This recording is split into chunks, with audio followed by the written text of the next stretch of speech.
Yeah. Things ain't go according to plan, but I'm here, y'all. I'm back in business, Baltimore. Y'all know what it is. It's King Sam the Powerful, and I am the biggest hater this side of Texas. I talk reckless. I talk reckless, y'all. So, if you want the truth, the whole truth, and nothing but the truth, so help me God. Matter of fact, y'all can't handle the truth, and this is Let's Get To It. And that's a tour with you, cause I always got you in mind. So if you don't mind, let me break it down for you, cause you ain't never heard nothing like this before. And at the end of the day, it's all for you. It's really all for you, man. Court is in session. Court is in session, man. We got a good topic today. Topic of the day, victim shaming. Let me get a sip of this here. Sip of this tea here. Y'all hear what's going on. It's easy like Sunday evening. Woo. How y'all doing today? My topic, victim shaming. I tried to do something today, exclusive. I added a little bit of more ambiance into the stew. We in here making things happen. Give it up for the adjustments. Y'all see the background. My elbow hit the plant earlier, right before I started, you know, streaming. And it was crazy because like soil everywhere. I got most of it up that was up there so y'all couldn't see it, but it's still on the ground. So after this podcast, I got to go in there, handle my business and clean this up, put the vacuum to flow. Um, it's been a good week, y'all. As y'all can see, I made it into the barbershop. That's Elites Pro Barbershop, right there on 368 Demi Boulevard. You know, you got Eric Davis, you got Mook, you got Ray, and you got Connie. You know, she in the back styling. Any type of style of hair you want in the back, she got that covered. And you know, just wanted to give a big shout out to them because every week, you know, when I do come up here, I'm not coming up here without no haircut. I'm not coming up here looking like famous Amos, y'all. And the AC got fixed. My AC got fixed yesterday or Friday. It got fixed on Friday. I had to go through. Boy, it was a summertime cookout up in here. It ain't even summer yet, boy, but it was up to like the 80s and 90s. So I was going to sleep crazy, waking up crazy. It was a little bit heated, and you know, I got the temperature, everything right.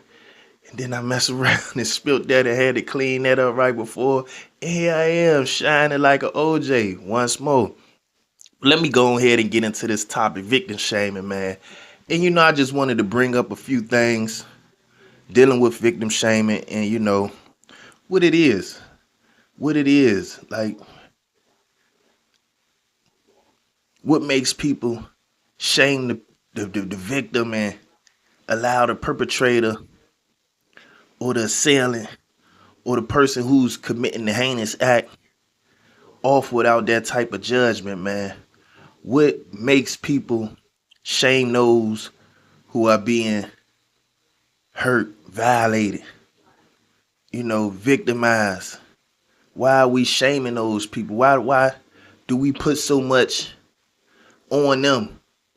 A lot of times people don't even want to come forth with what happened to them because they don't want to deal with the backlash that everybody got.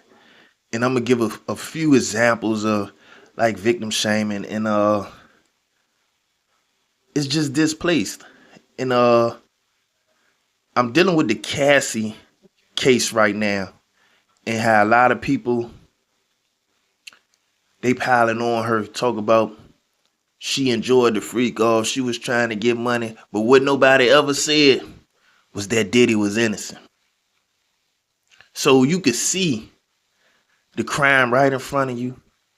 You could see that the other person is being dishonest, but somehow people look still to throw shade, hate, victimize, like undercut, and they try to change up the narrative. For what reason, I don't know.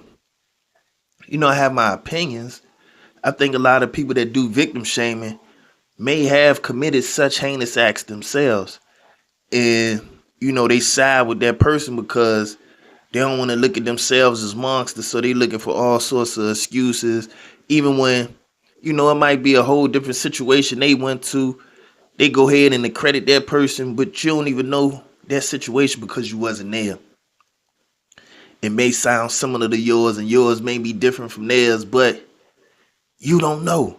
So it's like to go so far as to say what somebody else is, you basically almost saying that they deserve what happened to them, and that's never the case. We can never stand on the side of the predator. We can never. As a civilized people, you got to be able to separate the two. Because, I was, when I first heard about the Cassie case, I ain't know too much about it. But what I did know is I've been hearing rumors of Diddy for years. I've been hearing people talk about them Diddy parties for years. I seen him right on YouTube in an interview that Jadakiss and Fabulous was doing, sitting there acting like he was making sexual advances at them people. I ain't gonna, like, we gonna act like we ain't see that. We gonna act like somehow P. Diddy is beyond reproach that, some shape, form, or fashion, he wasn't a monster. And some of these things, like they clear, they blatant, they right in your face. And it's like, you trying to say because this person, you painting her to be, I guess, unworthy of somebody loving. You trying to make her to be the worst of the worst. You painting her in the light to be, I don't want to say a crazy word, but you want her to be painted as a 304 in order to make what you did justified. And to me, that's crazy. Because no matter what type of behavior that person displays, it still don't give you no right to violate them. It still don't give you no right to abuse them. Like through all that, if you gonna sit here and say Cassie was she wanted to be a part of those, or she wanted to get beat down like that. Nobody want to get beat down like that. And then he up there, he was saying out of his home, I ain't do that. All them is lies. They trying to throw me under the bus. And then when the tape come out, and he was like, I'm horrified at the event, and I'm taking it back. I need to take some third. Like, you knew what you did, and you lied. So right there, that should be the separation of this man ain't credible. He lost his credibility right there when he got caught writing the lie. Then the video followed him right on his heels. Right there, that should have been enough to take his credibility. So, we got to go with what we see and not what we hear at this point. What we see, everybody going to have a side of the story. Of course, he going to paint himself in a certain light. Of course, he going to paint her in a certain light because he trying to avoid being punished for the things that he did. So it's like, if you side with him, hearing this evidence, it's like, what's your problem? What's your problem? Because you can't sit there and say, they trying to take another black man down. Nah, man. If he was representing us, he wouldn't be doing some of the crazy stuff that he's doing. He don't represent us. He don't represent us. He's in a place that he's in front of our culture, but he don't represent us. He don't represent you. I ain't grew up on no family values like that. That ain't what going on in my household, some of the stuff he doing. I ain't even rich. So really, I ain't got too much connection to the man at all. So it's like, why do people side with him? Do they side with him because it's a celebrity match? Because he's known and they want to attach themselves to his greatness? Because if he guilty, he guilty. Now they saying that this man was involved in sex trafficking. And from the evidence that I've heard, is enough to prove their case. is enough to prove their case. So it's like, I ain't gonna sit here and act like this man innocent and stand beside him and defend this man with vigor when I could see he guilty. And then, for people to jump on and victim shame without having knowledge of what's going on, man, that just, that gives you insight to who it is that you're really dealing with. Another case, the Trayvon Martin situation. I remember when it hit, man, people say he shouldn't have had his hoodie on. And I'm like, what does having a hoodie on have to do with being violated and having your life taken from you? Those two shouldn't even have any place in the same conversation, because that man was out of pocket. He went beyond when he took that man's life. Ain't like you could take your hoodie down. You can't get nobody their life back. So you can't really make sense of that, but people do sort of things like that to dehumanize you. That's what victim shaming is about. It's about dehumanizing a person so others do not care what heinous acts are being committed against them. When you devalue somebody of their humanity, you're putting them in a place of an animal, somebody who doesn't deserve the same respects of life, the same, like they don't get the same rights that you get. So it's like, it's okay. Like we as black people, we had to go through that right here in America. They treated us like 3/5. And that gave them the okay to string us up and have picnics in the middle of the town, to work us without paying us, to cheat us out of being, equal members of society. They dehumanized us first. They demonized us and vilified us in order to get away with certain treatments that were cruel and unusual. So when you victimize a victim, that's exactly what you're doing. Now, we got another case that I wanted to harp on. It was the Anita Hill story. She was working with Clarence Thomas. He's a federal judge now on the Supreme Court, and he's one of the highest judges of the land. But I remember way back in the 90s, he had a sexual harassment charge that was placed on him against Anita Hill, and they dug up everything that they could concerning her to make her look like a bad person, that she may have been lying, and she never switched her story up. She told her story, but it became like throw dirt on him, on her, not even look at, they didn't even want to look at the problem. And I think Biden was involved in that as well. But they didn't even want to look at the real act, the real violation, the real crime, the real harassment. They was focused on trying to discredit her, dehumanize her, and say, oh man, in the back of my mind, she don't deserve the same rights that everybody else do. They tore down her character in order to make it seem normal that she was being harassed, or make it seem like even if he did harass her, we gonna just, turn a blind eye to it because she has no value. So it's like, this is what you doing. When you victim shaming, you taking the value away from a person. You're not just stating your opinion. You actually devaluing this person's humanity in order to allow whatever sort of crimes or violations they're enduring, and you minimizing that in order to state your opinion, which is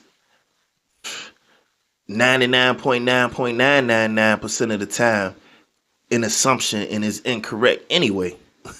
So, people coming up here with these loud voices, victim shaming, trying to tear people down, and they be dead wrong half the time.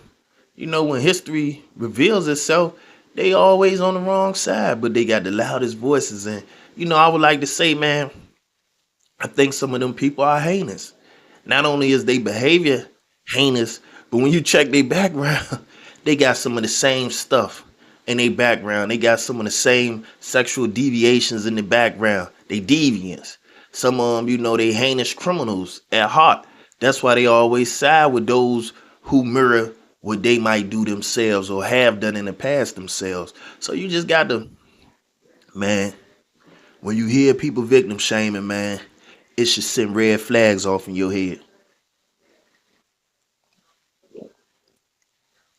And I'm not saying don't do research, don't investigate what's going on, don't try to arm yourself with knowledge so you can be well versed and you can make a good decision. What I'm saying is knock off the victim shame.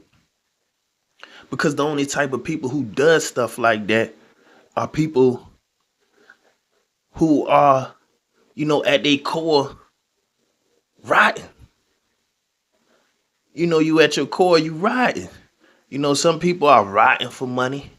Some people are rotten because they've done things in that nature. Some people are rotten because they just miserable people. And, they like to jump on the bad side. They in the dark side every time you look up. They got some sort of contrary view to, what's right. Like you sitting there looking at the same thing in them. And they side with the wrong side just to, I guess, make themselves seem different in some sort, like they outside the box. Yeah, you outside the box. You outside the box, and somebody need to push you to the side because you out of pocket as well as being outside the box. And you look at somebody like Rodney King, man. He was getting beat like brutally. Clear to see, plain to see. A brutal beatdown. People saying he shouldn't have been moving. Like, so not not that the other officers shouldn't have been hitting him, but he shouldn't have been moving. And that's how a lot of people, man, like you look at the Cassie situation, like they ignoring all of the signs of verbal abuse, the signs of physical abuse, the signs of psychological. You ignoring all of that, and he displaying all of this, and they laying out the evidence. You even got people that's over the years, his bodyguards, they done came out and said, man, he used to whoop on her for years, abuse her for years.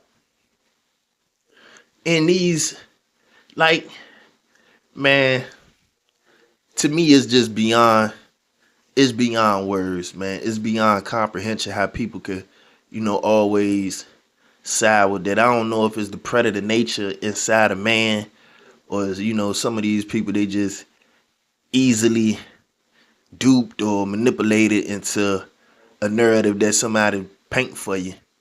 Sometimes you just gotta use your own brain, man, and put yourself in that person's, place. Like, would you want somebody to do that exact thing to you?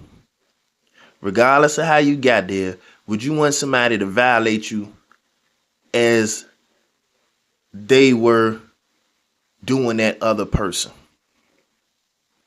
Like that's like the easiest, simplest way to measure up, what it is you doing. Do you want somebody to do you like that? Do you want somebody to do your daughter like that, your mama like that, your brother like that, your father like that?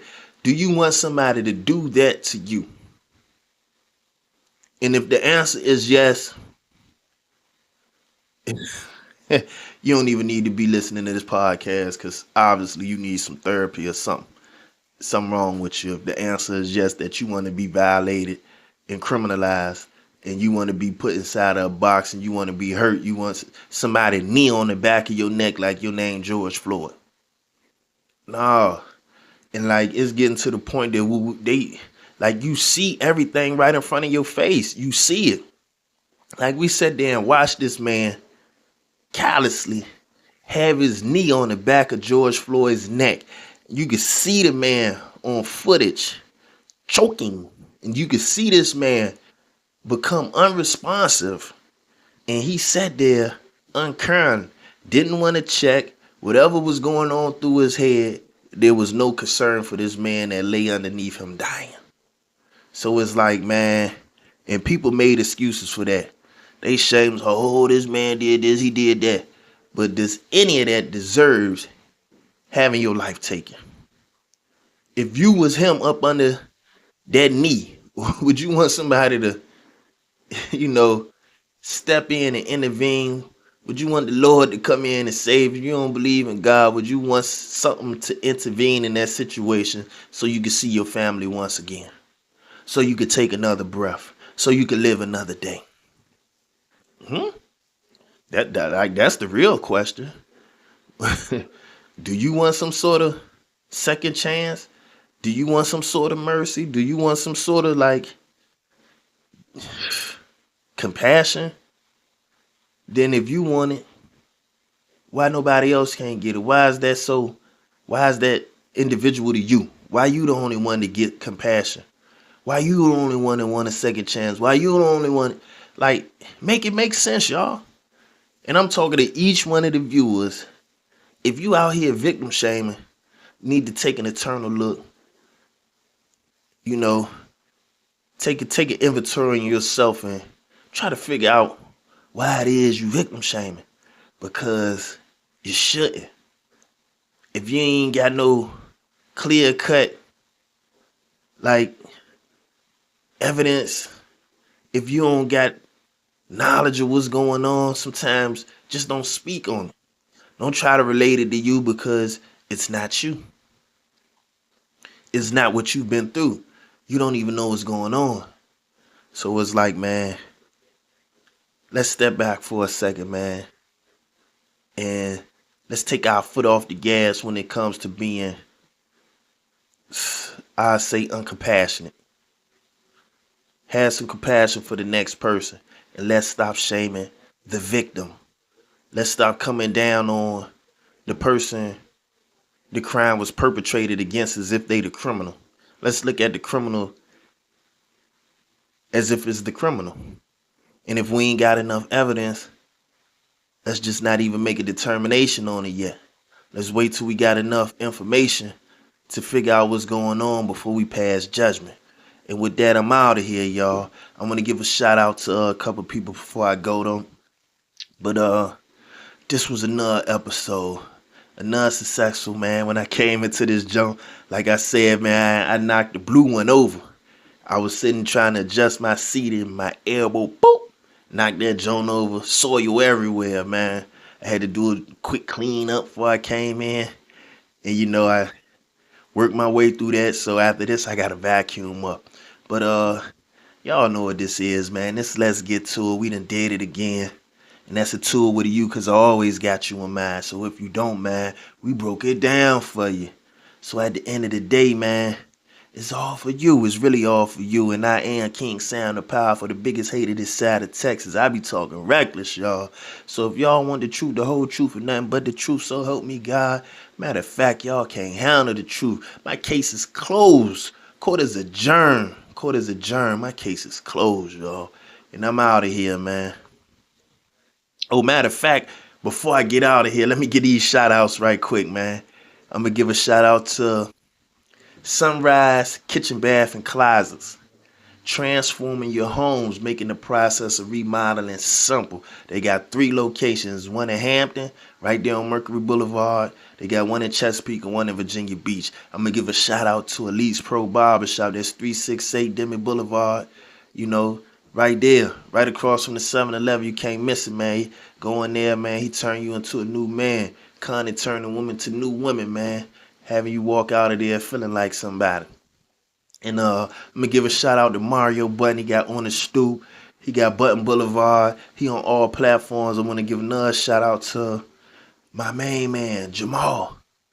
He on all platforms. He do online comedy. He got shows going on. Y'all check him out, man.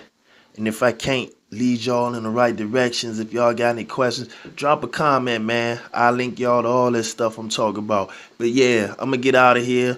We was talking about victim shaming, man. We got to move to a more compassionate, place in ourselves. You got to start with you. I'm starting with me, so you got to start with you, man. Don't be out here throwing dirt on people that's already hurt, man.